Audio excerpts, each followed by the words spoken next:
said that there's no house in Kerala which doesn't have someone in Gulf. Kerala economy definitely depending on NRI funding. So naturally, any development in Gulf is of extreme interest to us. UAE was the first country to introduce VAT in Gulf, and it's been 3 years since. Therefore, it's time we looked at what its impact and evolution has been over these 3 years. May I request the chairman of Ernakulam branch of SIRC of ICAI, Ranjit Arwarrier, to kindly welcome the dignitaries, the speaker, and the participants to the seminar. Over to you, Chairman. Thank you, Deepa. Most respected our very own Central Council member, C.A. Babu Abraham Kallivalil sir.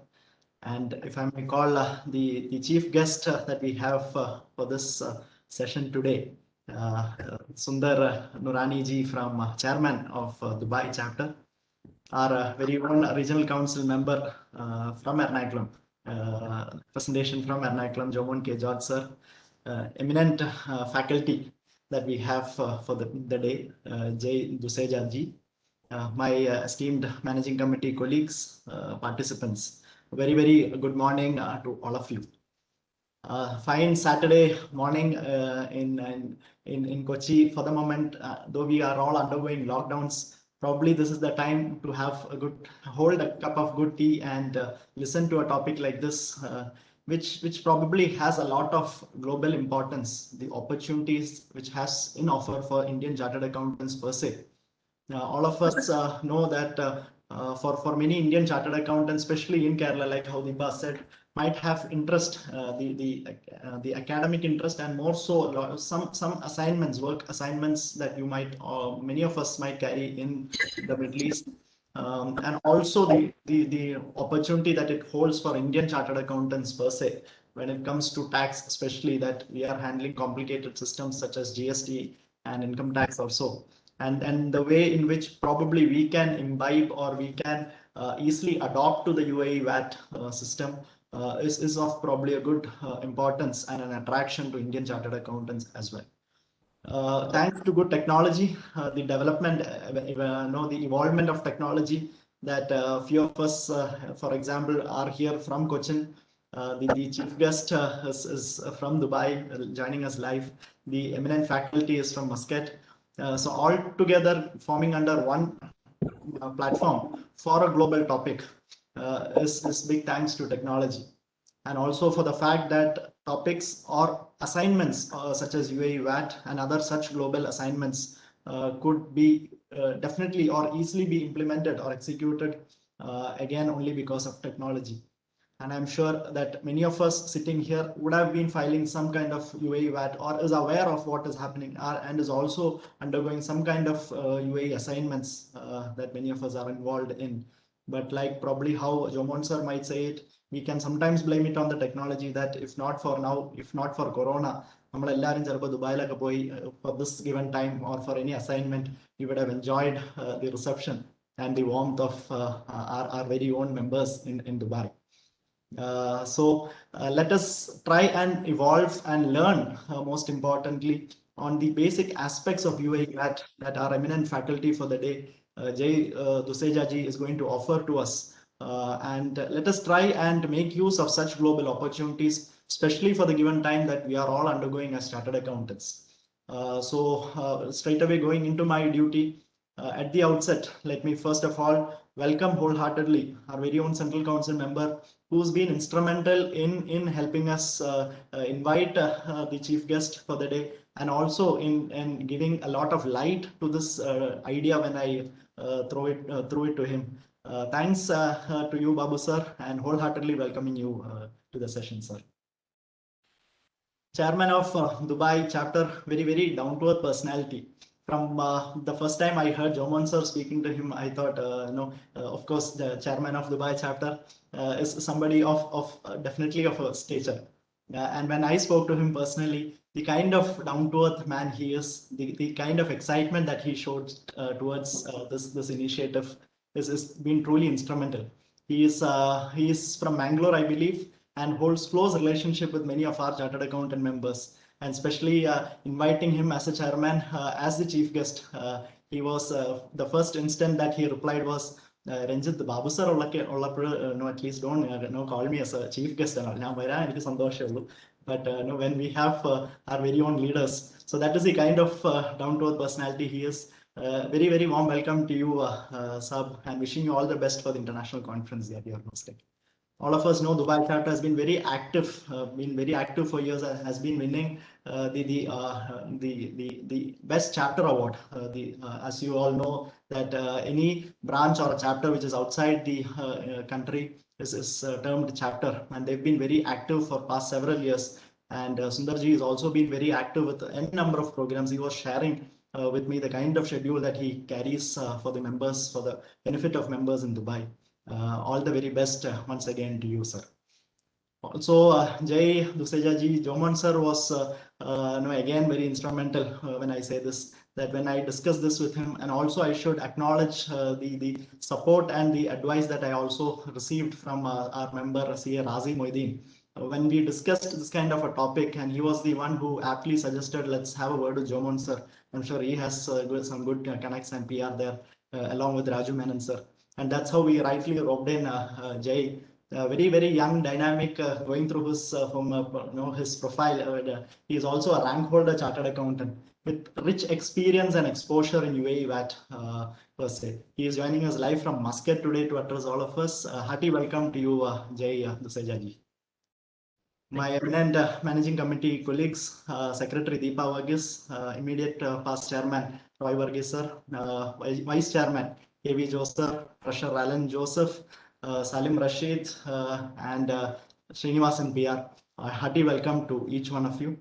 And though we've got around 102 registrations and it is still ticking, we'll probably wait for them as the topic grows. Hearty welcome to each one of you. Let's all have this kind of platforms open for great learning, for global opportunities, exploring global opportunities, and learning more on what is happening across the globe. Wishing a good Saturday morning of good learning, very pleasant learning, probably not too technical or deep into the this thing, apart from the regular sessions that we have. But I'm sure it's going to be a really enjoyable session that we are going to see from Jai Duseja ji. Thanks to each one of you for joining us today. Jai Hind, Jai ICA. Thank you. Thank you, Chairman. A man who can change the mood of any gathering with a satire narrative of the situation. Managing partner of JVR Associates, past chairman and member of SIRC of ICA, the incumbent treasurer of Regional Sports Center Kochi, and the incumbent secretary of KMA Kochi. He is also on the advisory board of St. Teresa's College, the oldest college in Kerala. A man whom we all hope would be at the ICA New Delhi in the coming years to lead our profession to greater heights. May I welcome CA Jomon K. George, our dear JKG, as we fondly address him, to say a few words to the gathering. Over to you, Jomon sir. Thank you, Deepa. Good morning to all of you. The dynamic chairman of the organizing branch, my home branch, CA Ranjit, our warrior, our very special guest.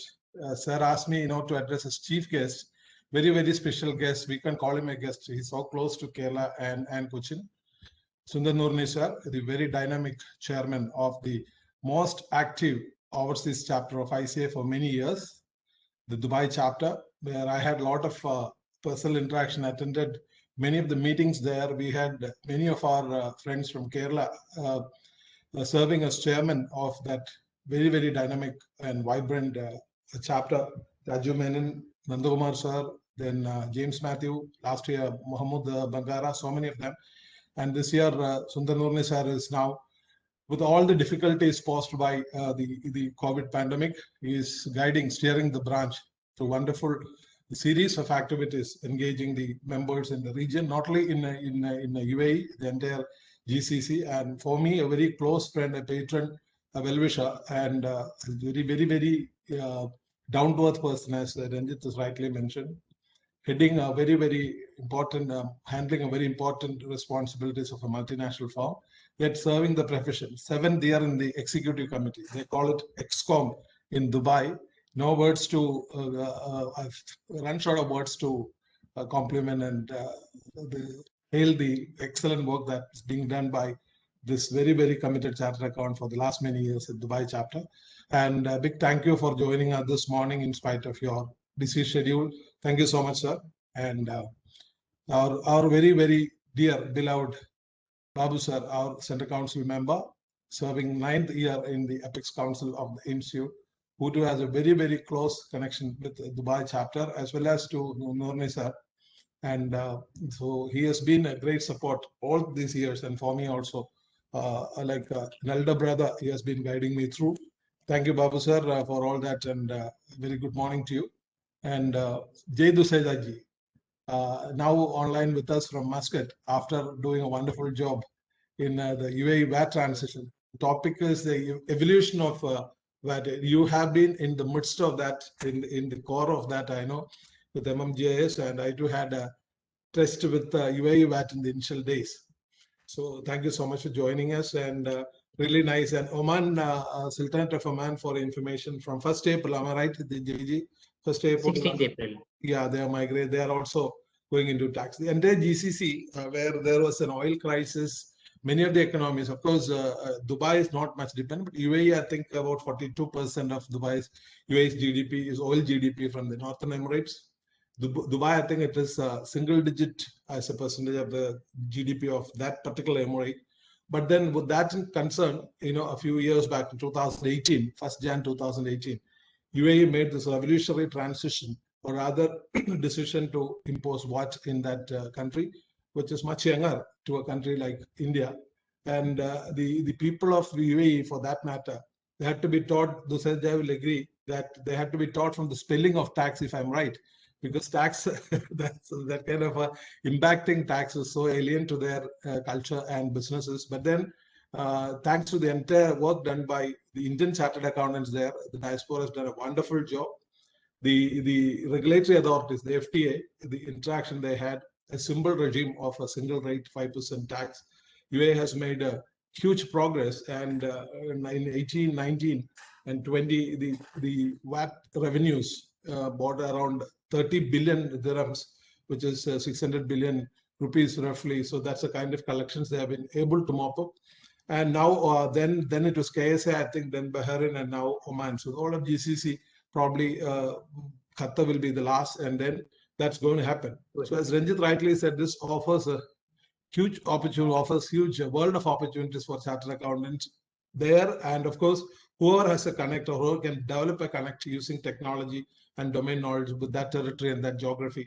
And we have been doing a lot of registrations after being there, my team being there, just striking a personal chord here. Coming back here, we are doing a lot of registrations online sitting here, which is quite possible because of the technology they adopted. So relatively less complicated system as compared to what we have in our country. And of course, making more changes and making it more and more friendly. And therefore, this session is very well planned, conceived, as Ranjit said, would give a new perspective to the younger members. In fact, the chief guest was asking how many of the participants, what percentage of the participants are youngsters. Yes, many of them are with us, just 40 to 50% are there, and they are very keen to associate, and they are tech savvy. Therefore, all these things, the dynamics, they can easily catch up. So extremely happy that we could coordinate this program and could get the Noorni sir on board as the chief guest and Duseja ji as the learned speaker. So my compliments to the team for doing this great job. And I think this should only be a beginning. Let us not look at 100. We can have larger numbers going forward with Babu sir's support. We should also look at having something like a joint program, which we plan in advance. And many of our overseas chapters that way are very, very active. It could be Muscat, it could be Doha, all that's very possible. Abu Dhabi also, we have in UAE itself, Abu Dhabi, we have a very active chapter where they are like brothers, they are working Dubai and Abu Dhabi. So wonderful program, and thank the entire team for making this happen and inviting me. Wish the program all the success it so richly deserves. Stay blessed, stay safe. Thank you very much. Thank you, Joman sir. And now it's time to introduce our Superman. His energy levels are so high that even the youngest member of the managing committee is unable to match his speed, be it in running speed, that is when we are trying to catch flights, or his typing speed as he dictates notes. It's really, really tough to catch up with him. I would need more than 1 hour if I am to introduce his professional qualifications and credentials. May I request our Central Council member, CA Babu Abraham Kallivailil, to kindly address the gathering and set the tone for this meeting. Over to you, Babu sir. Well, very good morning to all of you. I would call my good friend and our pride in Dubai, the chairman of the largest chapter of the institute outside India, formed in 1982, and today he is occupying the chairman and the chief guest of the day, Sundar Subramanian Noorani. He is from Palghat. He has been one of the most successful chartered accountant, I would say, in Dubai. And naturally, he has been part of the managing committee and been very, very active. I've been, I think, since the time I used to visit Dubai, I think most of the occasions we had very, very close interaction. And I'm very glad that on an important topic, a relevant topic like Dubai, what he is here to address us, I think most apt selection. When Chairman and Jomon, we discussed together who could be that, then I think unanimous choice was Sundar Noorani. And the eminent speaker of the day, who has been kind enough to educate us, Jay Dudejaji, and also my distinguished colleague in the regional council and past chairman of the region, Jomon K. George, and very dynamic chairman. I think today morning at least we have talked to him on 3 occasions, not on this seminar, because he has got too many things around him. And then I would always it is one of the important dream which we are all together pursuing, to have a new address for the Ernakulam branch. I seek your prayers. We are sailing together on that project, and seeing all the managing committee members joining, vice chairman and Joe secretary, Deepa treasurer, and all other 2 past chairman, Alan and past chairman Roy and Srinivasan, and other distinguished members who has joined for this one of the one of the important topic today. I think as all of us know, 2 things are only certain in life. One is tax and the other one is death. I think no wonder today 180 jurisdictions across the globe as depending on what as a major source of revenue for the government, and that itself shows the importance of this topic. And as in 2017, the GCC countries agreed and announced the first ever value-added tax framework to allow each member nations to develop legislation to start a VAT levy of 5% on, I think, on almost every other goods.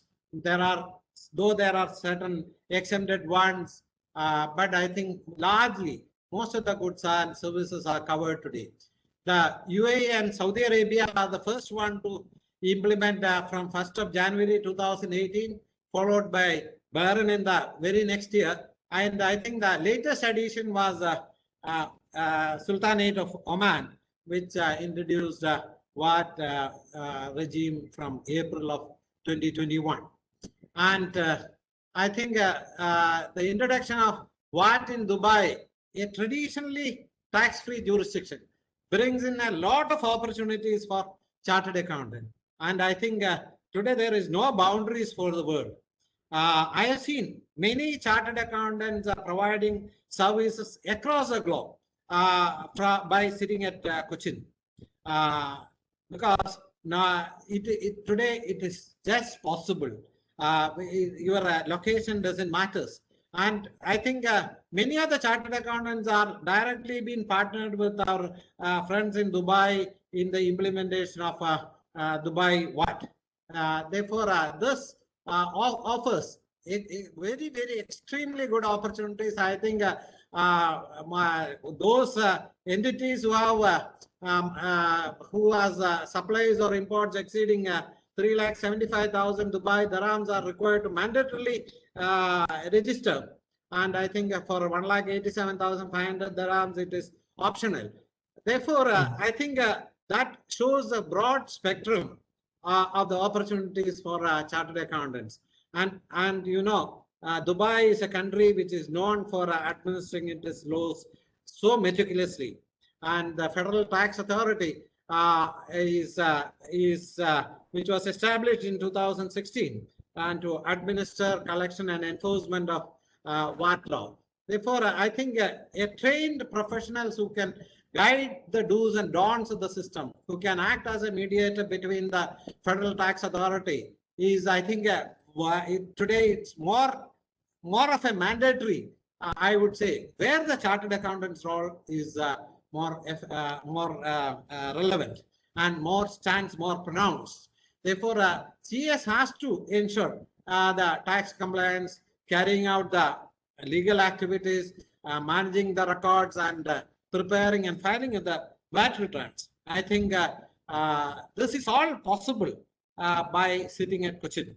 Therefore, that shows huge opportunities. And I think in our country, the goods and services tax law has almost matured with more than 1 lakh crore as a collection for every month, even despite this COVID pandemic. Therefore, I think most of our friends have been very familiar with the GST law in our country, which is more or less same.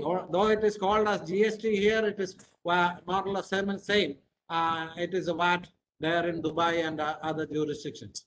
I wish all the very best, and I'm extremely happy and delighted to see my good friend Sundar Noorani to inaugurate this seminar. Thank you very much. Thank you, Babu sir. Now it's my pleasure to introduce the chief guest of the day, though he has told us not to call him that way. C.A. Sundar Noorani, the chairman of ICA Dubai chapter. He's a fellow member from the Institute of Chartered Accountants of India, and currently, as you all know, is the chairman of the largest overseas and the most vibrant chapter of ICA, that's the Dubai chapter. Sir is basically from Palakkad, Kerala, and he has more than 25 years of work experience in the field of statutory audits. C.A. Sundar Noorani is a strong advocate of continuous learning and reskilling. He finds value in the relationships made at work and believes in creating an impact that matters, and is actively involved in various CSR activities and sustainability initiatives. He believes and follows the saying that knowledge shared is knowledge doubled. C.A. Sundar is a good mentor and always looks for opportunities to guide students and groom future leaders. Sir is a strong advocate of diversity and inclusion and enjoys volunteering for a good cause. Sir, may I now request you to kindly inaugurate the session for the day. Over to you, sir. Thank you, Deepa, for the nice introduction.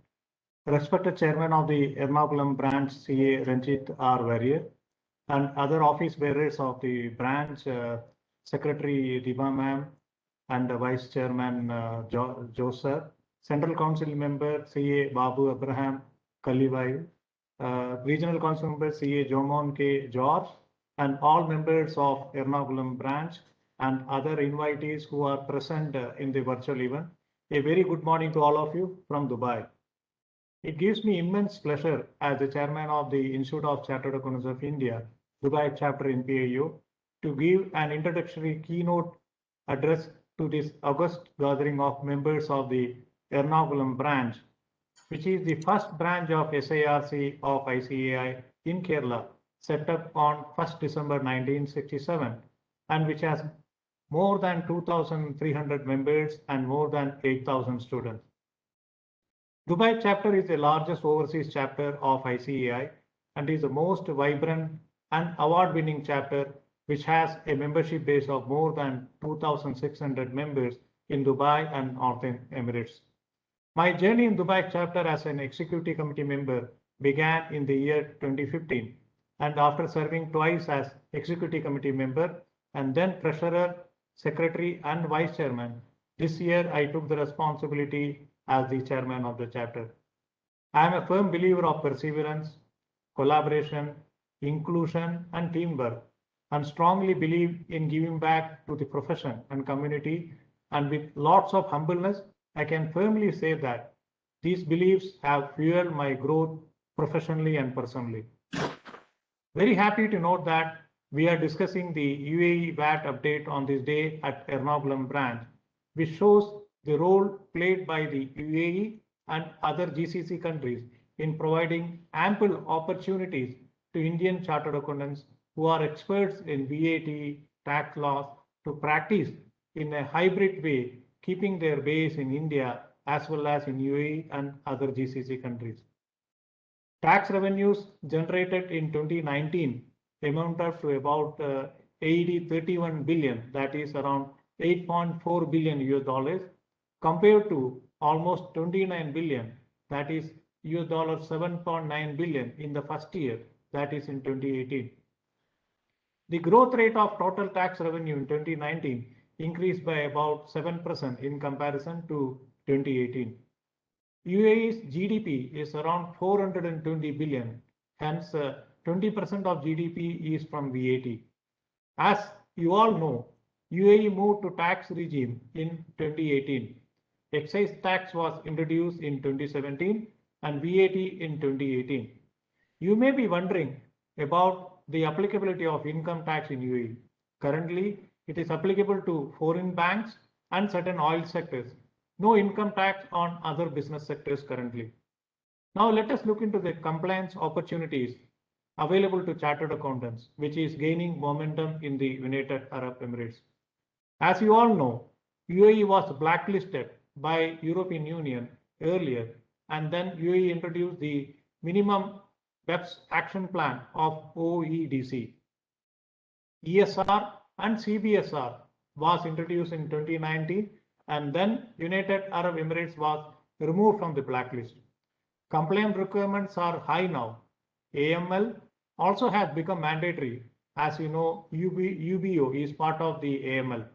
To summarize, compliance requirements are increasing, and that means there is plenty of opportunities for chartered accountants from India to help the business community in the United Arab Emirates and across the GCC countries. Now let me see what kind of transformation or changes are happening in the accounting, auditing, and finance world. As said by Benjamin Franklin, and I quote, "Change is the only constant in life. One's ability to adapt to those changes will determine your success in life." Finance and accounting have been backbone of businesses, but these roles have undergone huge transformation with time, and more so in a region that is as dynamic and unique as the Middle East. Our industry has been greatly influenced and guided by the impact of technology, pervasive use of artificial intelligence, machine learning, predictive analytics, blockchain, and cloud infrastructure. The key roles in the world of accounting, auditing, and finance are undergoing transformation like never seen before, as mentioned by the chairman in his earlier speech. The pandemic has even rushed a sort of cultural change that was not expected in years to come. Working from home concept was never thought about earlier. I do understand that there are many chartered accountants and CA students working for UAE-based accounting firm sitting from their home in rural and urban Kerala. Technical and interpersonal competencies aside, many of the changes seen in our industry are revolutionary in nature. Besides, the Middle East has additional challenges that we have to navigate through. Some of these include, as mentioned by earlier speakers, lower for longer oil price movement, a gradual shift in the mandate of companies to look for diversification of income, transitory population, changing roles, recent introduction of VAT in countries, government seeking alternative sources of income, etc. The region also has been delivering a pipeline of high-profile and complex infrastructure projects and undergoing a significant demographic change that increases the need to meet social and welfare needs. Today, professionals in the industry are constantly reacting and adapting to change. Their role as CFOs or an accounting officer or an auditor is no longer defined in the same manner as it was done years before. Job descriptions, responsibilities, and mandates are no longer the same, and much of this change is being driven by megatrends which we should acknowledge and prepare to face. The finance and accountancy industry needs to ensure that its members have the knowledge, skills, and abilities to help organizations sustain economic growth and compete domestically and globally. Their role is no longer confined to the back end. It has moved center and front of organization.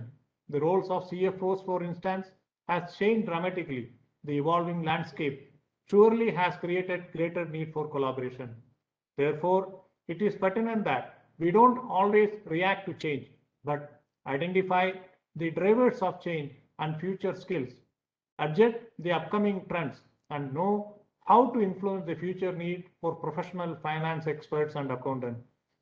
This points at a greater need for collaboration between strategy setters and accounting finance team.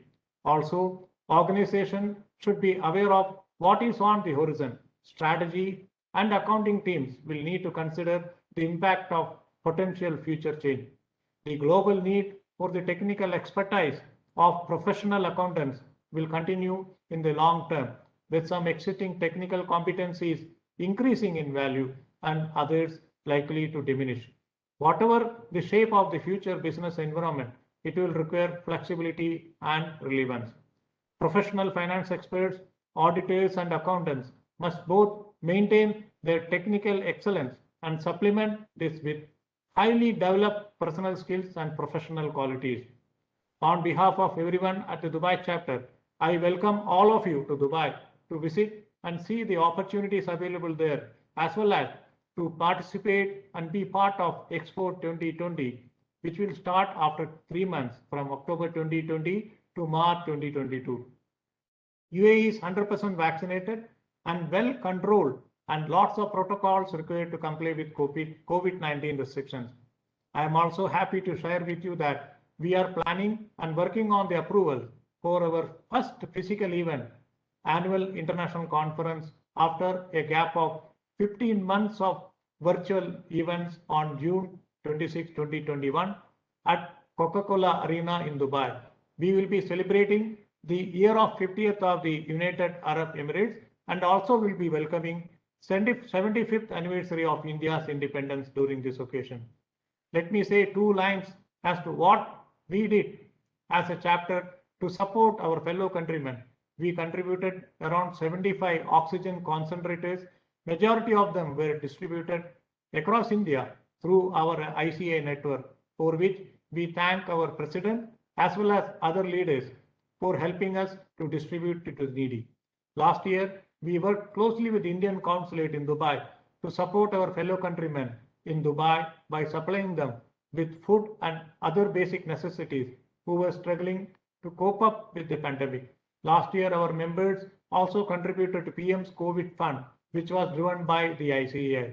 Chapter also played a key role in vaccinating the members and their families and other fellow countrymen in Dubai.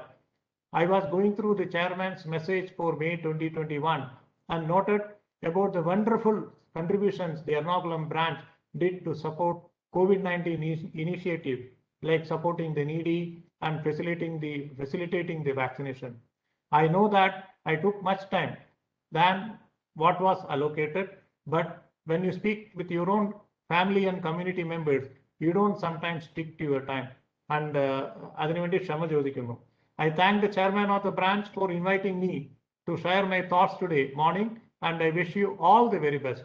I wish to conclude my keynote address with a quote by Mahatma Gandhi: "Be the change that you wish to see in the world." Let us embrace the change in the finance world. Let us reskill and thrive. I want to share 5 mantras of success to all of you, and especially to remind the youngsters to add these in their diary. Set your goals and stay focused on those goals. Challenge yourself and challenge the status quo. Focus on purpose of your existence and embrace empathy. Become a tech savvy, embrace technology and build your personal brand. Never stop learning and follow your ambition. Happy learning, Happy reskilling and stay safe. Thank you very much. Thank you for your address, sir. Now to introduce the speaker for the day, may I request CA Alan Joseph, the treasurer of our branch, to take over the podium. Thank you. I'm happy to introduce our speaker for this morning, a very distinguished expert on the subject, CA J. Duseja. He's a senior manager at the tax practice of MMJS Consulting, a firm with its presence across the GCC. Prior to MMJS, CAJ worked as a group tax manager of AW Rostamani Group in Dubai and as a deputy tax manager in Deloitte. He's a thorough indirect tax specialist with 9 years of experience in VAT across various countries, namely the UAE, Oman, Saudi Arabia, Bahrain, and India. His professional qualifications include a GCC VAT diploma from the Association of Taxation Technicians in the UK. He's led various VAT and GST implementation assignments for marquee clients in the GCC and India across various industries like real estate, retail, and e-commerce companies. He's also a faculty member in Indirect Taxes Committee of ICAI for GCC VAT and Indian GST trainings, and has also imparted trainings at various forums. With these short words, may I call upon CA J. Duseja to start off with a session on UAE VAT and its evaluation over 3 years. Good morning, everyone. Respected seniors, CA Babu Abraham, CA Jomon, CA Sundar Noorani, Chairman Mr. Ranjit, Ms. Deepa, and CA Ellen. Thank you very much for giving me the opportunity to provide training for one of the oldest, biggest, and the best chapter of the India. And with this, I would just like to share my screen, and I'll take you through the roller coaster ride of 3 years of VAT in UAE. I'll keep it very short in a storytelling way, so which help us to understand what are the crux differences in the UAE for the VAT compared to India. What are the challenges and how we can help to solve these challenges in the system. So with this, I'll share my screen.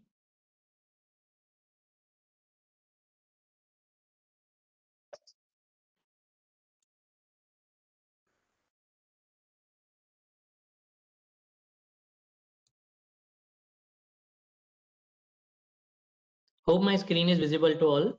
Yes, it's visible.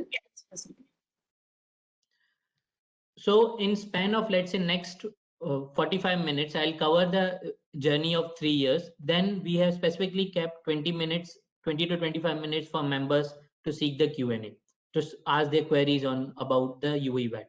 So I'll be covering the evaluation first.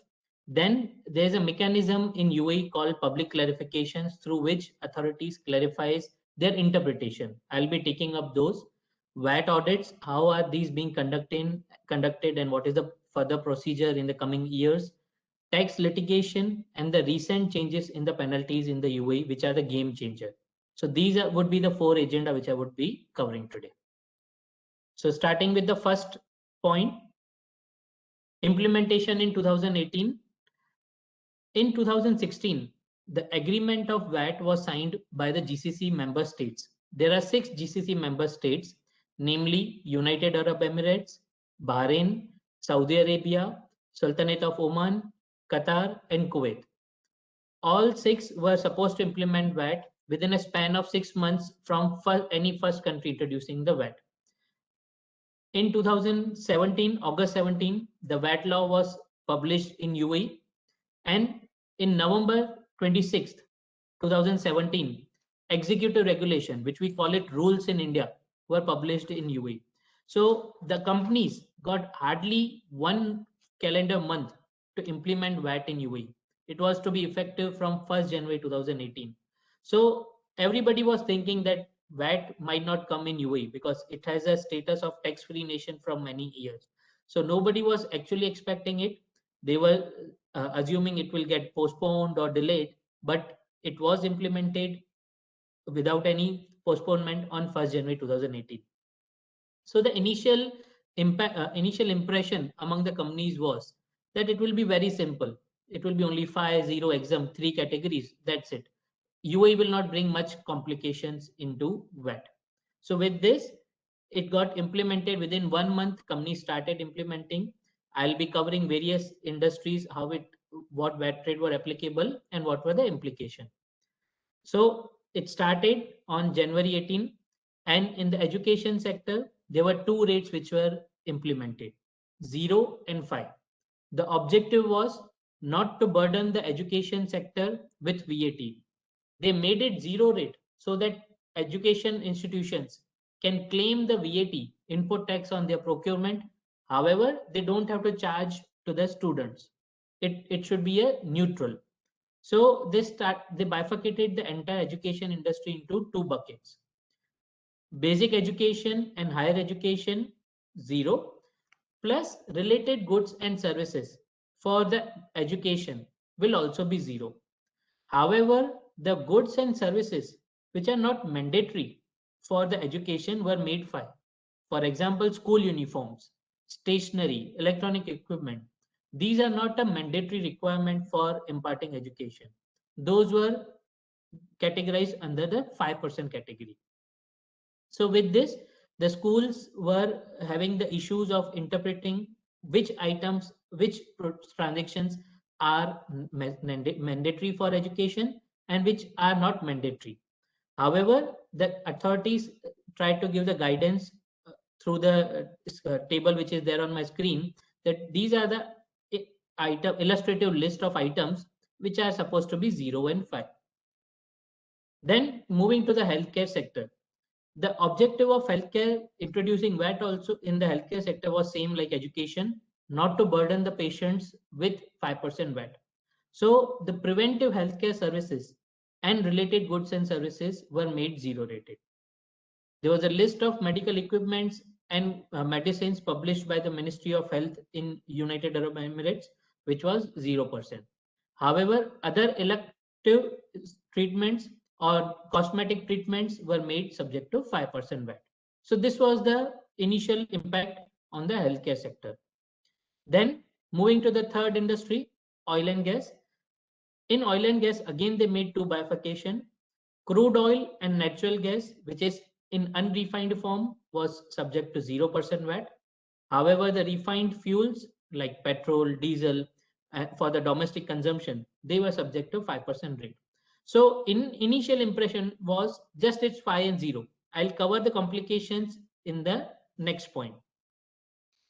Then moving to the fourth sector, transportation. Domestic passenger transportation like taxi, metro, they were made exempt. Just to highlight point over here, the difference between exempt and 0 is, in case of 0, a company can claim the input VAT. For example, school, their output, tuition fees was 0 rated. But if they are paying VAT on the procurement, let's say rent of the school premises, the 5% charge by the landlord was available to them as a refund or input tax. However, in case of exempt, which is same in the India also, input tax is blocked. So the company cannot claim on the procurement. Further, they don't have to charge to the customers. So domestic passenger transportation was exempt. However, international transportation of passenger and goods was 0 rated. This was the bifurcation in transportation. Now coming to the another key industry of UAE, real estate, there were 3 different rates prescribed. First, for the commercial properties, it was flat 5% rate. You buy the commercial property or you lease out, it will be subject to 5% at all the times.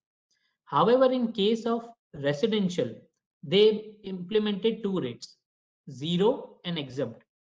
For the first supply, they implemented the VAT rate 0. The reason was to enable the developer to claim input VAT on construction.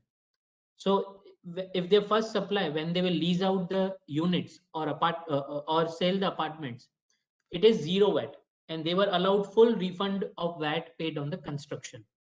However, from the second rental contract or second sale onwards, it was exempt.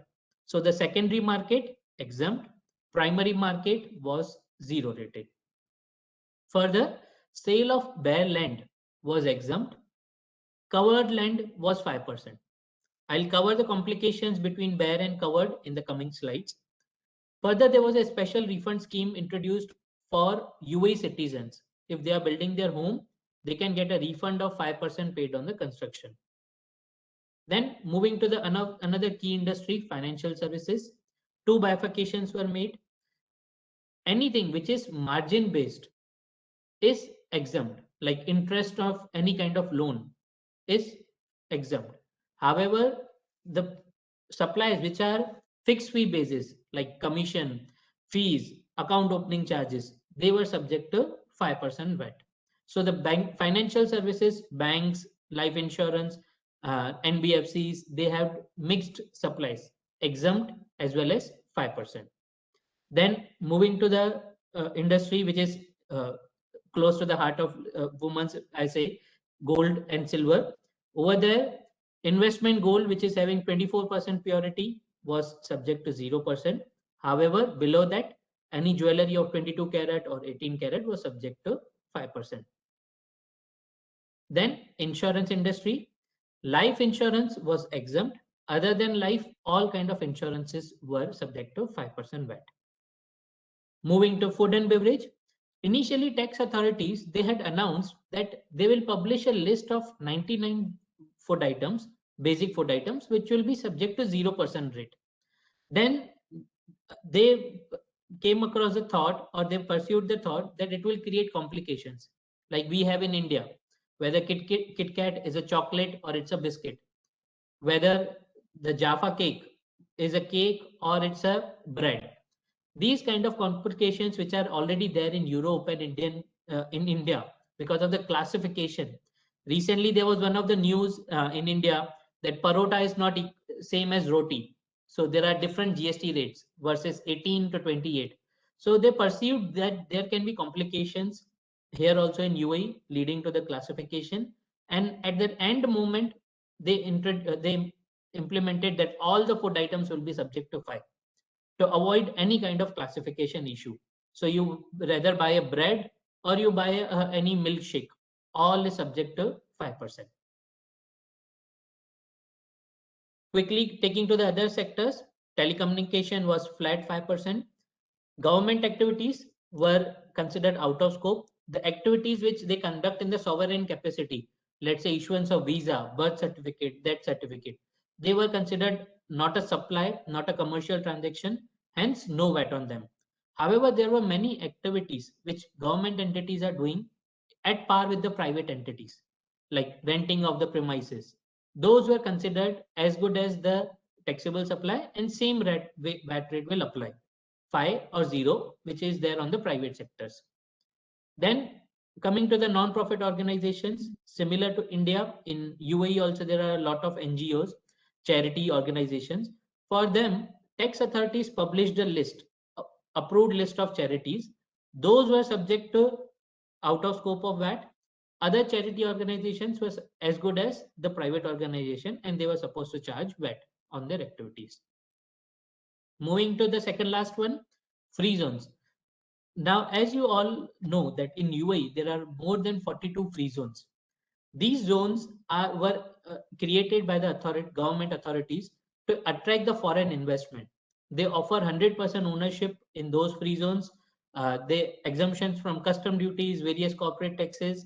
So there was a contrast coming in over there, conflict coming in, that if VAT is also introduced over there, it will be against the promises or the memorandum which was issued to the companies in free zone. Hence, for free zones, they formulated a special rate that for goods, free zones will be considered outside UAE.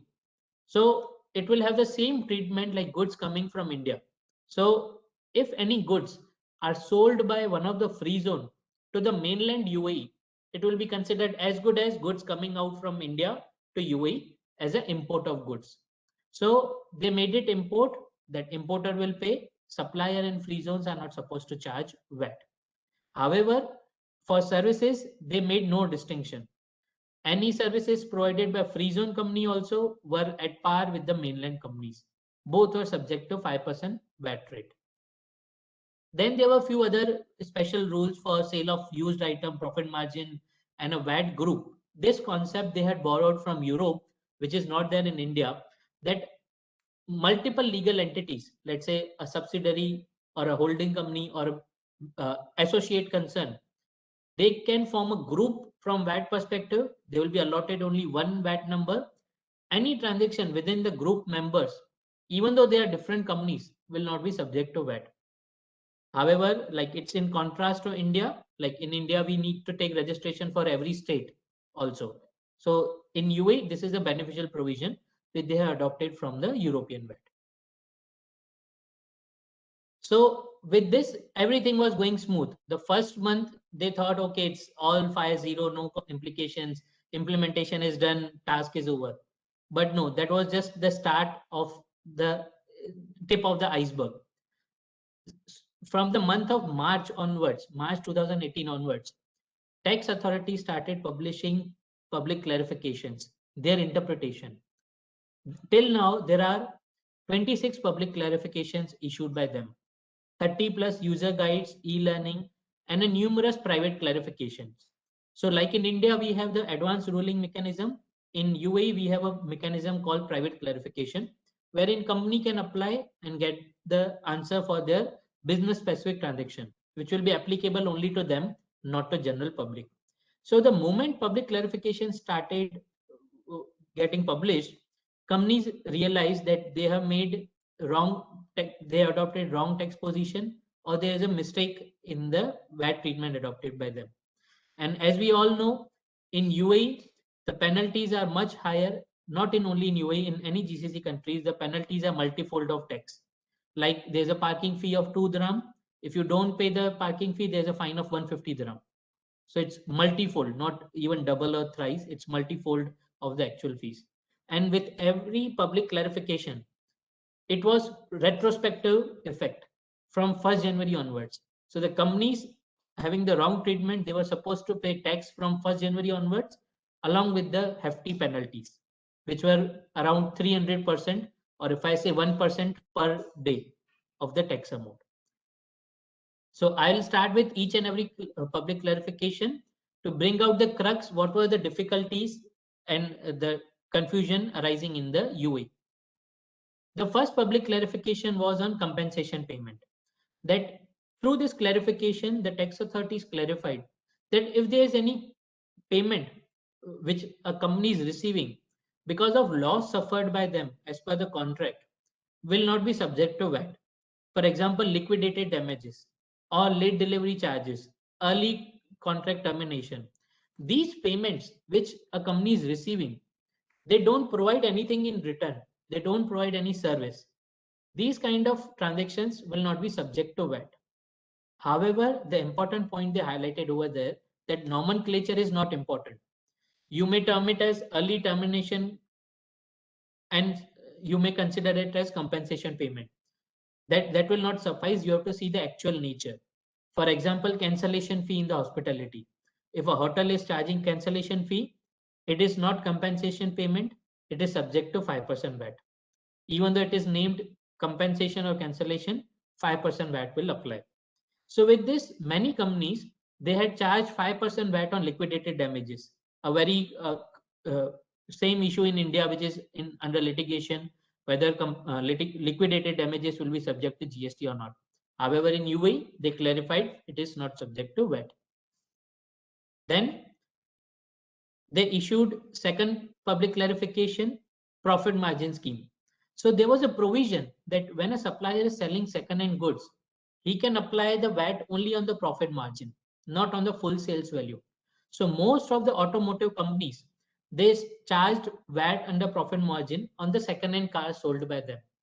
However, in the month of June 2018, this second public clarification came, which clarified that this scheme is applicable only on those cars which are sold in the VAT regime, which was a big change. So for example, if any car which is sold in 2016 or 17 and second time sold in 2018, on that companies were supposed to charge 5% VAT on full sales value. Profit margin scheme was not applicable to them. So with this, most of the automotive company came under the scanner for at least first 6 months. All were most charging profit margin on the sale of old car. Now in used car industry, it's generally 1 year the time period to come under the second category of used goods. So most of the cars which are sold by them were of 2017, 16 or even 2015. So on all the goods, now they had sold the car, customer is already gone. They cannot chase back and collect the differential VAT. They were supposed to pay VAT from their own pocket along with penalties. Now you might be thinking that why these critical points were not highlighted or coming across during the VAT implementation.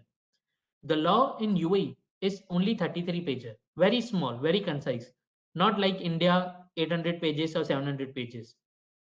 So it covers only the principles. It doesn't cover the exhaustive conditions or transaction by transaction treatment. All was left up to the interpretation. Now these clarifications highlighted the interpretation of authorities which were not taken by the companies in the implementation. So this was the second point wherein it was a big hit to the automotive industries. Then the third one was labor accommodation. Now in UAE, as you know, there are a lot of expats, blue collar and white collar employees, persons living there. So a huge amount of labor accommodation supply is there. Now it's a mix. Now some of the accommodations they provide only bare bed and space to live in. However, there are some of the accommodation which provide additional facilities like Wi-Fi, laundry, cleaning, telephone, catering, food and dinner. So most of the thought that it's a primary place of residence. So it will be falling under the residential accommodation, hence no VAT will be applied. However, tax authorities clarified that few of the items like telephone, Wi-Fi, these additional services are fine. Still, it will be considered residential and it will not be considered service accommodation. However, if the provider is providing additional services like laundry, daily cleaning of the inside of the unit, those are additional service which will attract VAT. If you don't have the separate bifurcation, then the supplier needs to consider this as a composite supply and pay VAT on the appropriate portion. So this was again a big change to classify which transactions are means ancillary to the residential and which are complementary.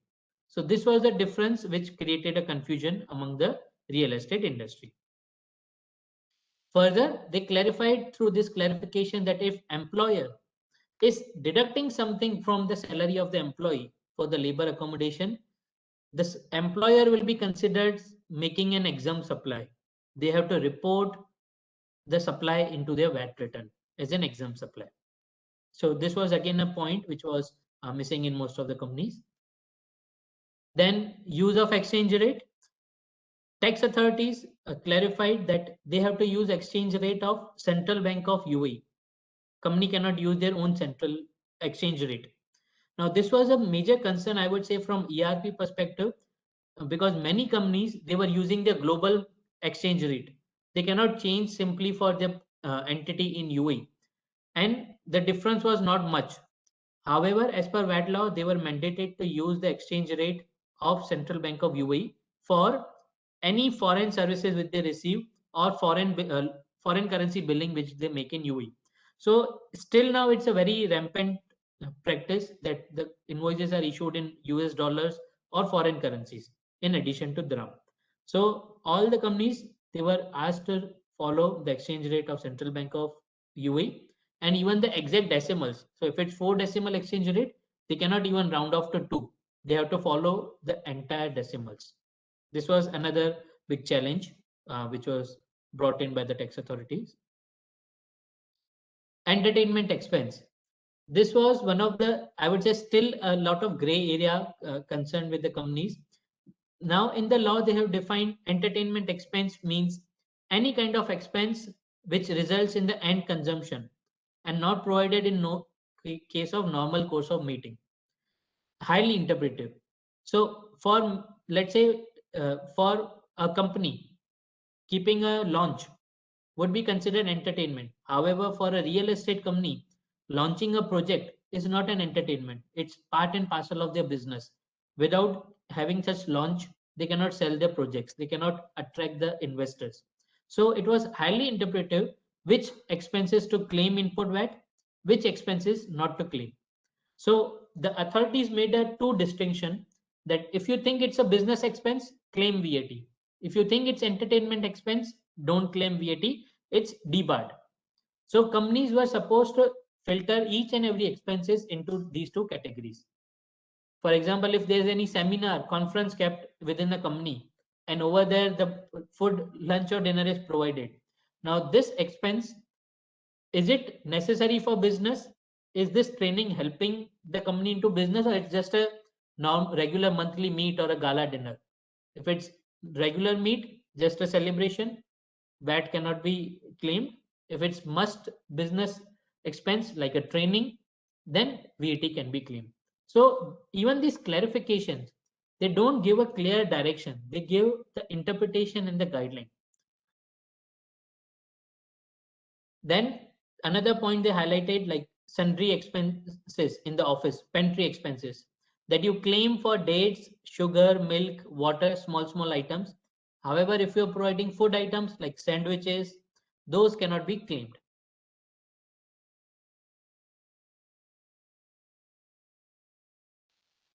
Moving to the another clarification, which was, I would say, a procedural in nature, but difficult for the companies, because before VAT, there was no regulation. It was up to business to do the way they want. They can collect money from anyone. They were not supposed to issue a mandatory document. No registers required to be maintained. All the businesses were maintaining as per their own needs. However, after VAT, the authorities mandated that issuing a tax invoice to customer is mandatory. Issuing plus delivering, both are mandatory. If you will not do the same, it will be subject to penalties. Further, they had given many requirements, regulations that those must be there in the UAE, in the tax invoices. For example, mentioning VAT on line by line item.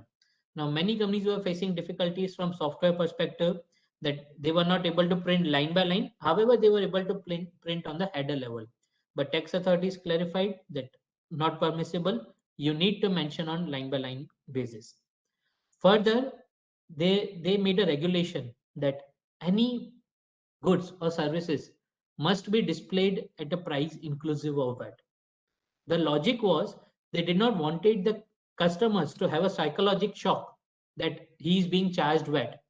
So like even in any country in India or UAE, if the customer is placing the order, seeing the menu, let's say he's seeing an item of 1,000, he might be having idea that he will pay 1,000 or he will be having only that much money. But if he gets a bill of 1050, he will have a psychological shock. Oh, I am being charged VAT. It will develop a negative feeling about the country. So that's why they made a rule that price displayed should be what customer pays. So you have to display price 1050 even in the restaurants and menu, even in the retail stores at the display. So the customer will not feel much shock. And the rate was very low, 5%, which even customer will not feel while paying. So if he's buying goods of 10 dirham, he will pay 10.5 if he's seeing 10.5. However, most of the retail stores or the restaurants, they were still displaying prices without VAT. And there was a fine of 15,000 dirhams for each instance. Tax authorities started field inspections. They were going into malls, restaurants. They were simply seeing menu or the rate card. If price was not mentioned inclusive VAT, they were issuing a memo of 15,000 dirhams on the spot. 15,000 dirham is a huge amount for such non-compliance. Then coming to the next point, clarification. So in UAE, there was a regulation that means of transportation are eligible for 0% VAT. Now, means of transportation can be bus, train, aeroplane, or ship. It was only mentioned means of transport will be 0%, which are used for commercial purpose. So what the many companies did, like the automotive or the car dealers or the bus sellers, when they were selling bus to school, now they took an interpretation that bus is a means of transport. It will be used to carry the passengers, students from home to school or school to home. It will be qualifying for 0% VAT, and they charge 0 on the sales. However, in this public clarification, tax authorities clarified that no, not all means of transportation. Only those which are available for public general public will qualify for 0. So the government buses, 0. School buses, 5. Buses sold to any companies for the transportation of their employees will be subject to 5. So they made a distinction that they will not allow 0% on all means of transport. Only those which are available without any discrimination for general public. Anybody can use it. Those only will qualify for 0. Again, this was a big, I would say, interpretation issue with the companies dealing into those means of transportations. Quickly taking you to the other clarifications, like they had clarified that in case if a farmhouse or farmland is sold and it's a barren land, means it's a natural farmland, no artificial or structural construction is done on that, it will be considered residential category and subject to 0 or exempt rate. However, if it's a full-fledged scientifically developed or engineering construction is there on those farmlands or farmhouses, it will be considered commercial and standard rate VAT. Then the major point which I was highlighting in my first slide between bare land and covered land. In this clarification, they clarified that we need to see the status of land as on the date of invoice. So there are many companies, it's a common practice in UAE that you lease a land which can be only owned by the GCC nationals to a company for a long-term lease, let's say 49 years or 99 years. Now these were given at least, let's say 5 or 10 years back. Now on that land, the companies have constructed schools, malls, or hospitals. So the position which was taken by the landlords that I had given land, the structure is not mine. So it will be qualifying as a bare land lease and it will be exempt. However, tax authorities clarified that no, as on the date of invoice, now this land is not a bare land. It is covered by a structure. So you need to charge 5% VAT on the covered land. It will not be considered bare, even though lease has been given, entered before VAT, or it was bare at the time of lease. So this was again a big clarification which was given by them. Services given by directors. Directors were considered as in performing the role in their independent capacity, distinct from the companies, and they were supposed to charge 5% VAT on the board fees, sitting fees, and the remuneration they got. Similar to India, they also made the bifurcation between executive and non-executive directors. Moving to next, the reason I'm sharing all the public clarifications crux is to show that it is all the thought which initial was there in the mind of businesses that it will be very simple, 5 and 0 is not correct. It's highly interpretive, similar to India, wherein a key role can be played by the Indian Chartered Accountants by reading between the lines and suggesting the clients accordingly. It is not as simple as the local people thought or a new tax practitioners thought in UAE that they can handle. Now the biggest challenge which companies are facing is dealing with the VAT compliance and interpretations. So then the next public clarification was issued that if you are earning interest and dividend, which is passive, like interest on fixed deposit, those are out of scope. However, you are earning interest by active business like loans, financing business, it will be exempt. Most of the companies, they consider dividend income also as exempt, which they clarified that no, you are just investing money in a company, doing not any activity and earning the dividend.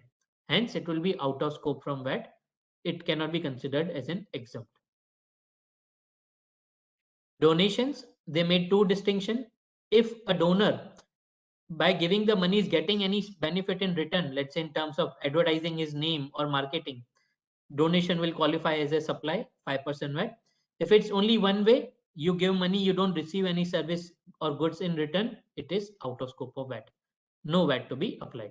Similarly for sponsorship and grants. Import of goods. Now this is, I would say, very critical matter which they again brought in from the European point. As we all know, UAE is a logistic hub, especially Dubai. All the goods which are coming are mostly for international or for local consumption. And there's a regular common practice that companies import goods through their agent, not directly in their name. So tax authorities highlighted that when you import goods through some agent, the VAT which you pay on the import of goods cannot be claimed by agent because he is not the owner. Only owner can claim the input VAT. Hence, all the goods which were imported through agent were supposed to an adjustment. Agent was supposed to remove this amount from their VAT return.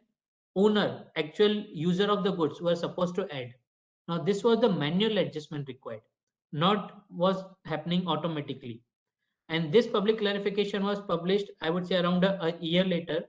All the companies, they were supposed to rectify the mistake for the past 12 months.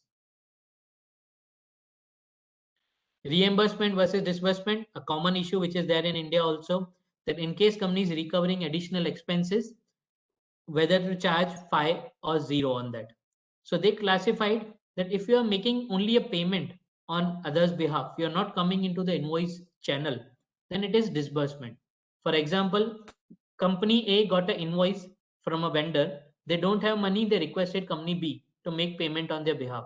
So when B is making payment to vendor and subsequently recovering from group company A, this recovery will be considered disbursement because B is not having invoice in their name. They are not recovering with any margin. So it will be disbursement, no VAT to be applied. However, if it's reimbursement, like out of pocket expenditure, which we charge to our clients, like normal taxi fare, transportation, over there, the invoices is name of supplier, then recovered from customer. So all those will be considered reimbursement and 5% VAT has to be charged. So let's say a chartered accountant is having an assignment of providing consultancy service. On those fees, 5% VAT will apply. In addition to that, he incurred certain taxi fare, which is exempt in UAE. When he is recovering those fares also from the customer, they have to charge 5% VAT because now they become the nature of reimbursement and they have to adopt the VAT rate which is applicable to their main service, which is consultancy subject to 5.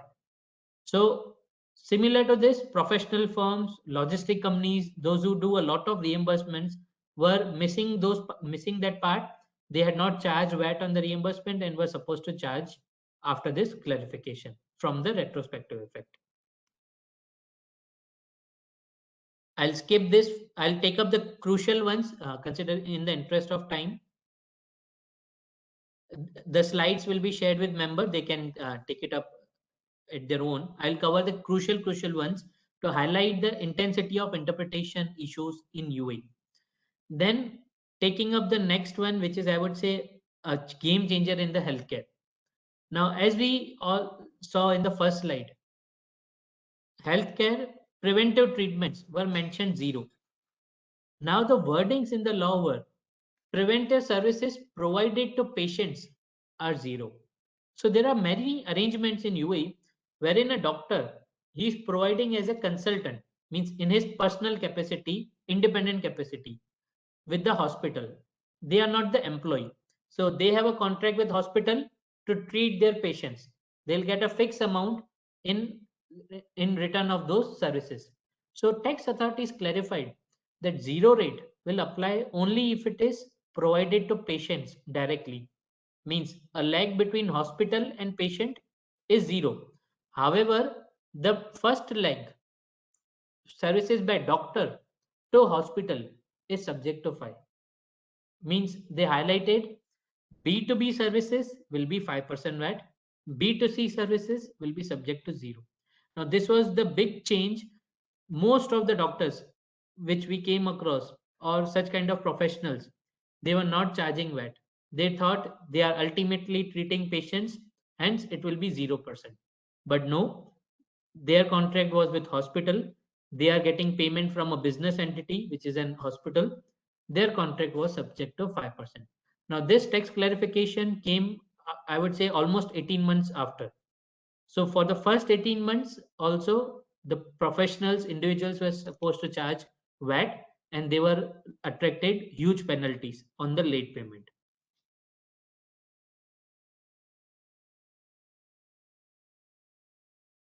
Then I will take up the last one, which is time frame for recurring input tax.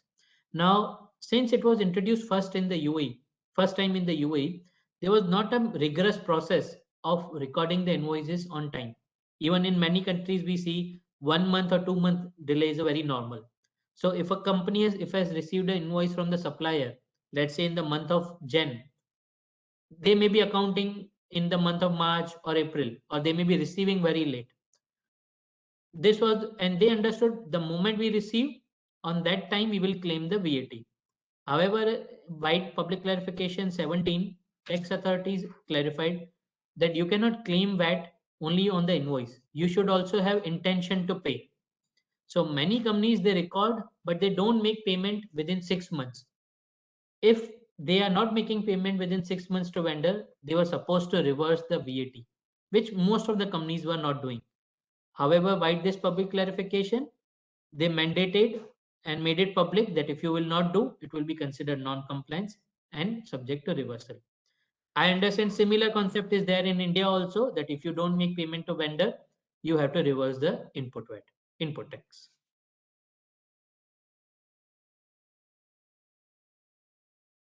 So then after publishing the public clarification, tax authority realized that there's a huge gap in the industry, and they started doing the audits rigorously. They formed a team of more than 300 auditors into the tax authority, and they started doing the rigorous audit from the year 2 onwards. Companies were expecting it will start after 5 to 6 years, not so early, but that was not correct. It started from the second year onwards. And the stringent rules which are made in UAE, that if you have made an error of up to 10,000 dirham VAT, it's fine. You can rectify by yourself into the next return. However, if the error is more than 10,000 dirham, you cannot rectify in the coming return. You have to revise your past returns, and revising past returns were having huge penalties, which I will cover into the next point. So companies were afraid of filing the voluntary disclosure. So revised return is called voluntary disclosure in UAE. They were afraid of filing the VD. They were rectifying in their returns automatically without informing tax authority. So they started doing audits, and they were giving only 5 business days to the companies to submit the data. Now to submit within 5 business days, all the data, transaction by transaction, sales, purchase, bank statements, was becoming difficult. And in case you don't provide the data in 5 business days, there was a penalty of 20,000 dirhams for non-support or non-compliance with the notice. Now 20,000 dirham is again a huge, means when we'll see the list of penalty, you will feel that for each and every non-compliance, there's a penalty. It's more than the VAT rates which are given in the law. So then it was, they were forming group of 2-3 people, fewer of the from the European countries, fewer from India, and one of the UAE locals. So they can visit the premises anytime. They were charging penalty, asking information to submit via electronic records only. No hard copy required or no physical required. All was supposed to be submitted online through emails or through a separate dedicated drive. They were checking each and every transaction, and surprisingly, they had the software at the backend, data analytical software, through which they were uploading the data given by the clients and coming out with the queries or findings. So since we know that UAE is always ahead of the technology advancement, even in tax authorities, they have not only one software, multiple software from the various well-known vendors for data analytics. They were uploading the data and analyzing it quickly.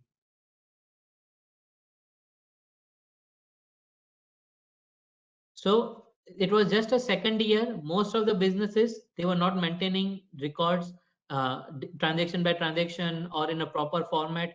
As we all know, it's always latest 1, latest 2, latest 3, even the file name. When we ask the final data, it's not available easily. So that was another issue which was coming in UAE. Now moving to the main tax litigation. Now in UAE, you won't believe, in the first 3 years itself, many cases reached to the Supreme Court of UAE. So the chain is, first it will be Federal Tax Authority who will be conducting audit. Then they will issue an audit notice. If we don't agree with their notice, then the next step is reconsideration level. If you want to file an appeal or object, there's a second level in the Federal Tax Authority called reconsideration. If the order is negative in the reconsideration, then the next level was a quasi judicial court called TDRC, Tax Dispute Resolution Committee. Now the important point over here in UAE litigation was, if a company wants to litigate, they have to pay 100% tax and penalty before fight. So it was pay first, fight later. If you don't pay the fines, you are not supposed eligible to file the case. Now the companies, those who are having fines, let's say 50 million dirham or 80 million dirham, they were not having enough cash with them. But they wanted to fight because they thought the grounds are not proper. Their cases were rejected because they couldn't pay the penalties, submit the penalties before filing case with first court, which is TDRC. So this was again a challenge that you need to have funds if you want to fight the cases. And in UAE, there were 300% penalties. So if you are found, if a tax auditor finds error of, let's say 1 million in your case, penalty would be 3 million. Total, you are supposed to pay 4 million to the tax authorities before initiating any case.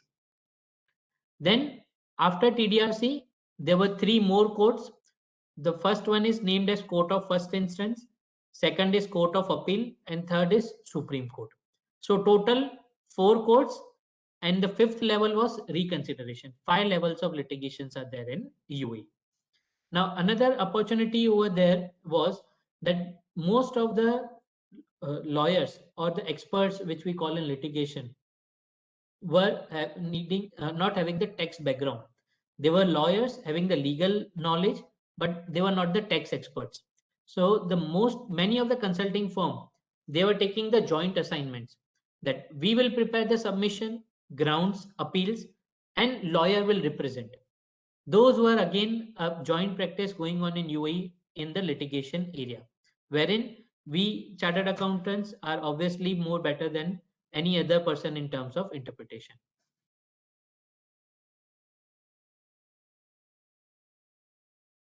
And another key area which I think was a negative side on our, that all the litigation channels were now in Arabic.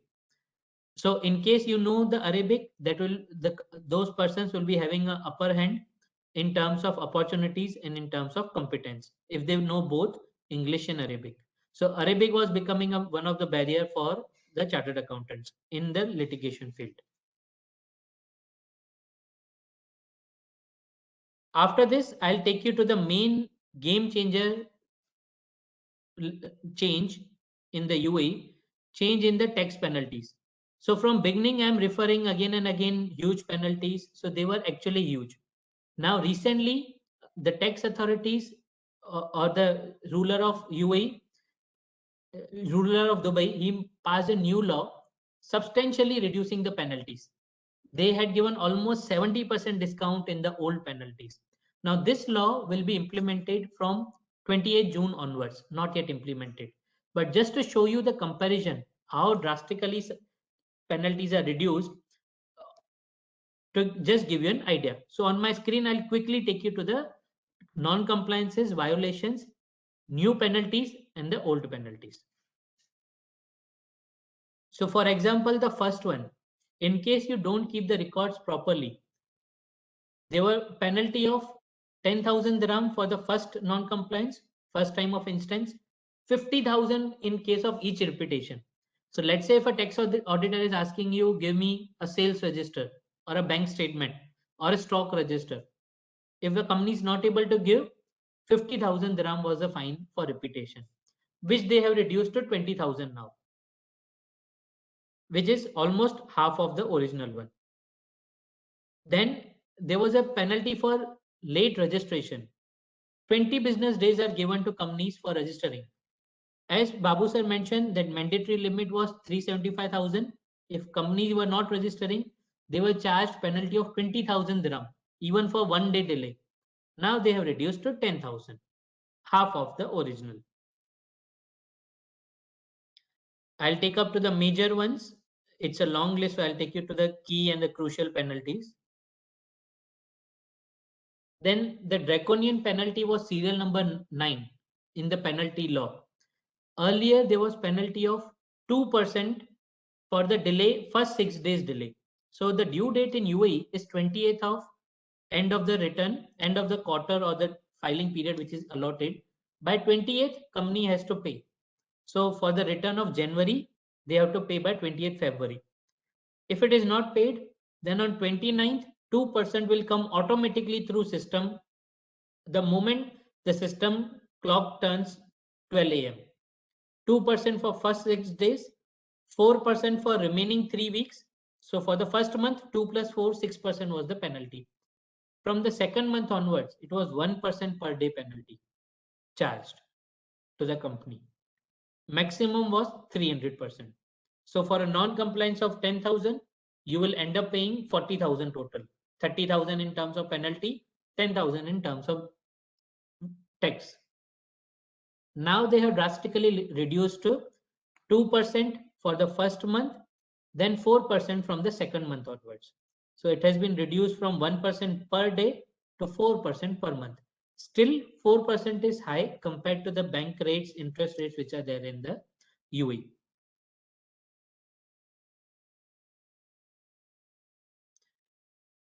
Submitting incorrect tax return. So in UAE, even if you disclose exempt income into out of scope, only a reporting change, there is no VAT implication. There was a penalty of 3,000 per return and 5,000 in case of second return onwards. So there's no tax involved. Still you are given incorrect information. Penalty was 5,000 dirhams per return. Now, which they have changed to 2,000 dirhams per return in case of repetition. So you must be seeing the news or in the UAE, there are cases wherein the penalties range up to 150 million dirham or even 180 million dirham. Huge penalties were there. Even recently on 14th October 2020, the Supreme Court, the highest level in UAE, they gave an order in favor of tax authority that 300% penalty is as per law, sustainable, no litigation permitted or appeal permitted by any company. So after that order, there was a huge negative sentiment in the industry. And because of the COVID pressure, the authorities reduced from the earlier regime and reduced drastically to the new. But the key point which they have made in new penalties is on the timing. That if you will rectify your mistake early, there will be less penalty. If you will rectify over a period of time, delay time, there will be higher penalty. So for example, they have made 5% penalty in case you rectify your mistake within first year of filing the return. Serial number 11 on my screen. So pay 5% fixed fee, that's it. 10% if you rectify in the second year of the original return, 20 in third, 30 in fourth, and 40% after the fourth year. So they are giving opportunity or a rates to the business that it's up to you. If you come in front, rectify your mistakes early, you will be charged less penalty. If you will hide your mistakes, you will not come in the front and you will keep up to you and we find it, then there will be heavy penalties. So the main reason of covering this penalty section for today's webinar was to show that there are huge compliance opportunities because of penalties. Each and every company, they require an appropriate service from a proper tax advisor to comply with the law and avoid these kind of penalties. They are still, even after the new penalties law, they are substantial, and it creates a huge opportunity for the tax compliance services into the UAE. So covering the last table before going to the Q&A, earlier the penalties were 5,000 for each incorrect invoice. So let's say a company is issuing 100 incorrect invoices, a normal small error, let's say they are not mentioned VAT line by line, that was also considered non-compliance. So if that is also not covered, there was a 5,000 dirham fine. Now they have reduced to 2,500 for discovered case, not all the invoices. So they have substantially reduced. As you can see, serial number 1, earlier there was a 15,000 dirham fine for not displaying prices, including VAT. Now they have reduced to 5,000, 1/3 of the original one. So with this, I'll end my session and happy to take up any questions from the members.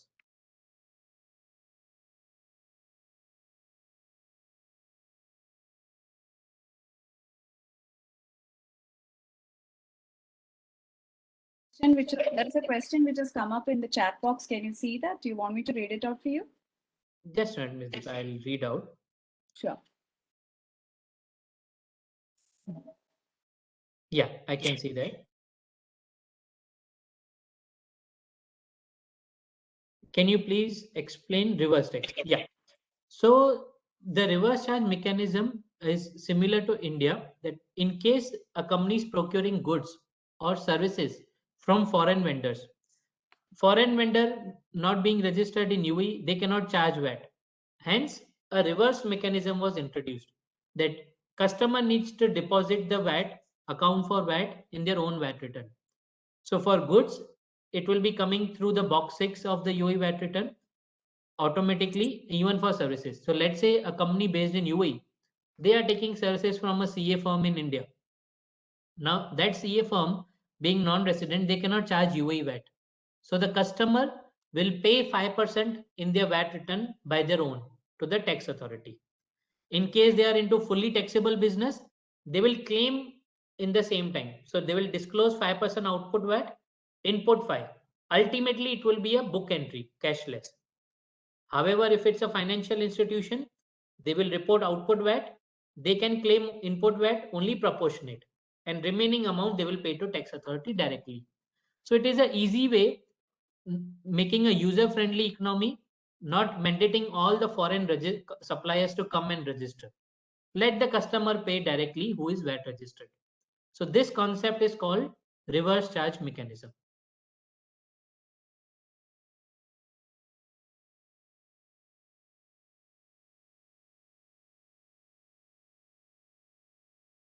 I'll take up the next one.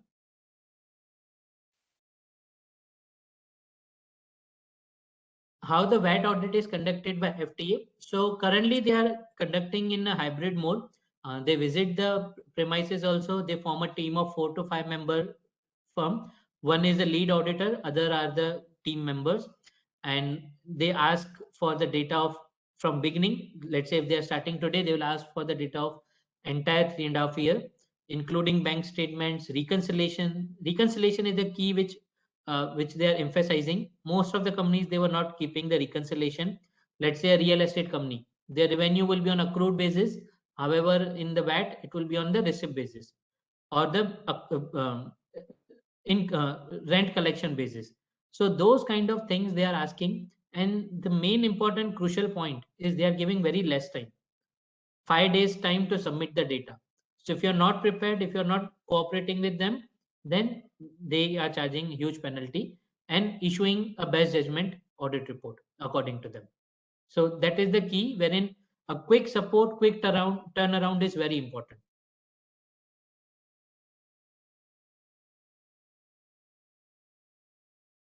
Then the next query is, what is periodicity of tax return?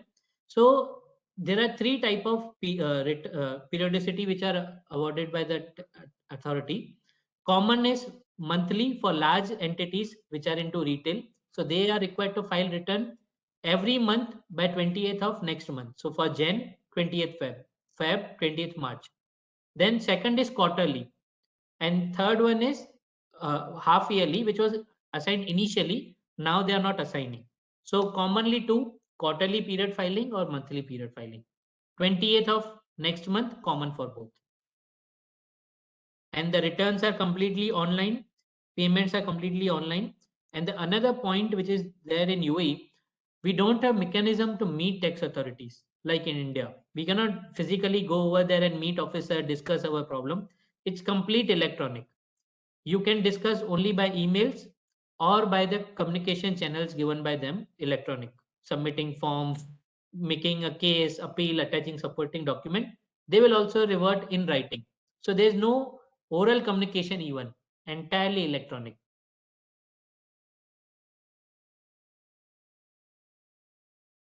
Next, I will take up, is there any difference from import from GCC countries versus rest of the world?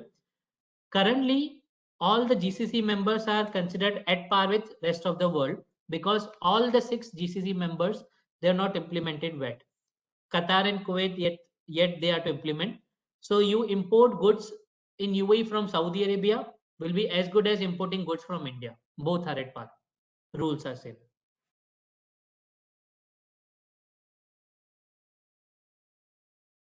Next query is, there is no requirement of having audited books of accounts under UAE VAT.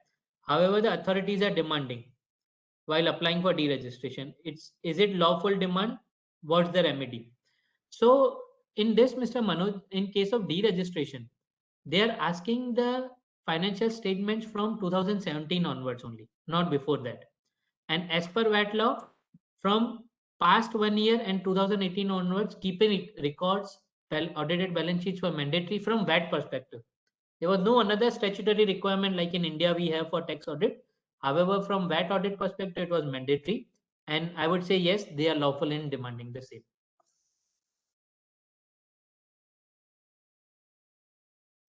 Next query is whether reverse charge applicable to free zone. As I mentioned, free zones have two treatment. For goods, they are considered outside UAE, like a foreign country. But for services, they are considered within. So in case a company, customer based in free zone, let's say Jawza, they procure services from India, they have to do reverse charge mechanism. However, when they import the goods into Jawza from India, no VAT is applicable. When the goods will be released from Jawza, at that time VAT will be paid. I can say it is as good as like SEZ rules in India. Release from SEZ will be subject to GST. Next query is by Mr. Deepak. If a company is paying VAT on quarterly basis, is the quarter decided on basis when registration was taken, or is it a calendar quarter? They are applying any. Sometimes they give calendar quarter Jan to March, or many times we have seen they are giving quarters Feb, March, April. So it's not always quarterly or calendar quarter. In case you want to change it, you can request them to make it calendar quarter. The last query which is there in Q&A is, client received vendor invoice dated 2019 in 2020. Can they still claim VAT? Yes, they can claim. However, they need to have a proof that they received now, not earlier. If they don't have proof of late receipt, then it will not be allowed. So for this, many companies, they have started putting stamp, or if it's email, the email date is a proof of late receipt. So it is considered non-compliance on supplier. However, customer can claim input tax on the date of receipt, even though it is old. The next query is, for a free zone registered unit, any other compliance in addition to quarterly VAT return? Yes. So every free zone has its own law, like Jawza, DAWZA, DMCC. So you need to comply with their audit requirements of the free zone.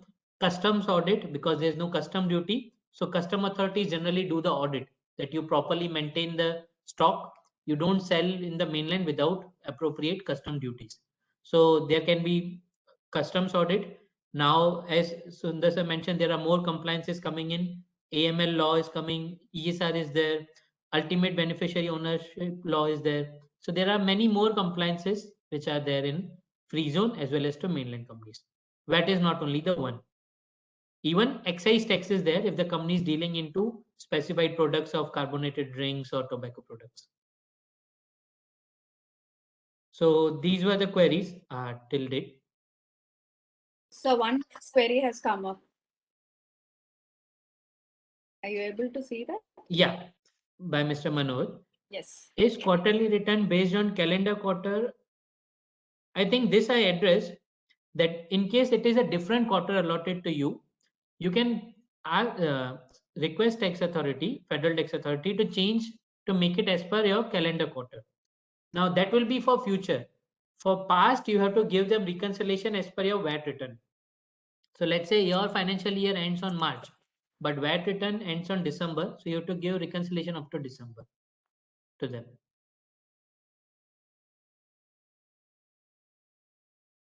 So that's why they have made this provision that in case you want to make your VAT returns in line with your financial statement, you can request them, they will convert it.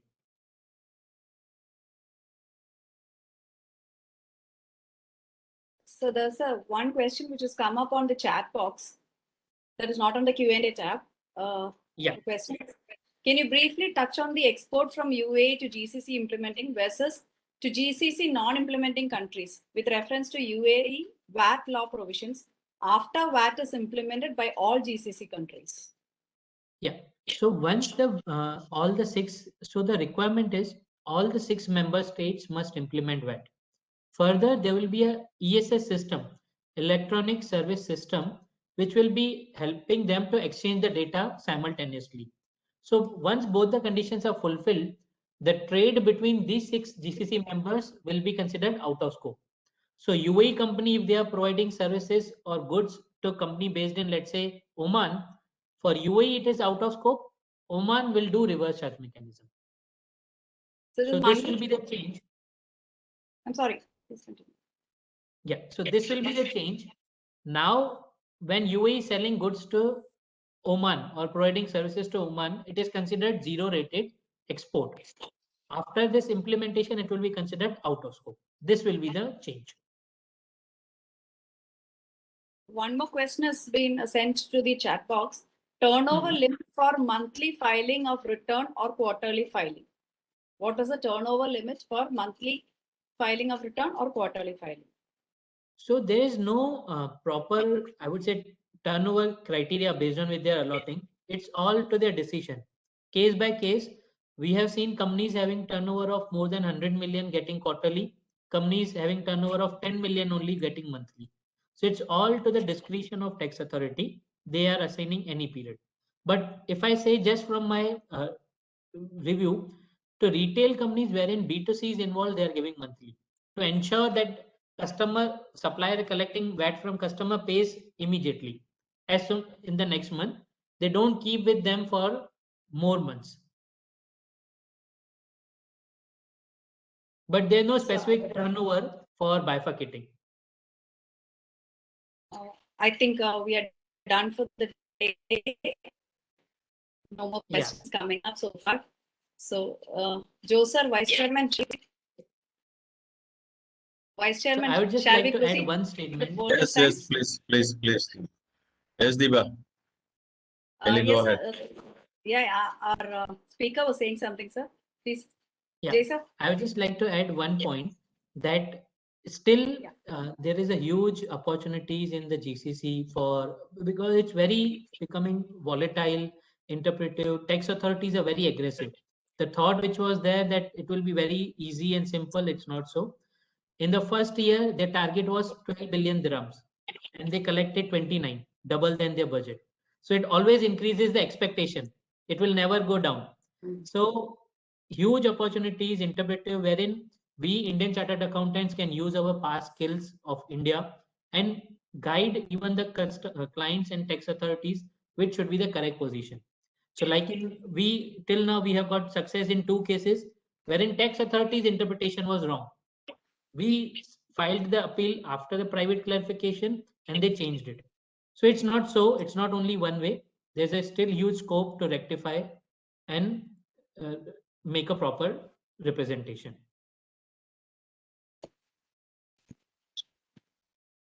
That was an extremely enriching and a little alarming to note those timelines available to the associates and tax consultants for the action. Thank you so much, CA D'Souza, for that simple yet detailed presentation. You answered the queries raised by our members very gracefully. It was a value addition for each one listening to you this morning. The branch will be hosting your PPT on our page, and this can be accessed by any member. Sure. I would like to take this opportunity to thank CA Sundar Nurani in absentia for his opening remarks. We are sure that in the near future, we would have more joint sessions for the benefit of our members. A word of gratitude to our torchbearers, our RCM, CA Jomon K. George, and our Central Council member, CA Babu Ibrahim Kaliwail, for setting the tone for the seminar. Thank you so much, both of you. Before expressing our gratitude to the participants, let me update you on the upcoming programs. On Tuesday 15th, on Wednesday the 16th of June, we would be having two seminars, one on risk-based audit by CA Nandita Parekh and CA Harsha from 3 p.m. to 6 p.m. And on 16th again on digital tax, not just a click away, by CA Deepak Kora again from 3 p.m. to 6 p.m. There would be one on accounting auditing standards on 18th Friday by CA Mohan R. Lavi from Bangalore. Again, on 25th to 27th, 3 days in a row, we would be having webinars on MSMEs and startups from 10 p.m. The details will be emailed to you. We are hoping that you would continue to be with us and continue to motivate us. I thank you so much for your continued patronage and encouragement that you've been providing us. Hope most of you have utilized the opportunities that we had provided for vaccination. We would attempt for one more drive in case there are sufficient requirements.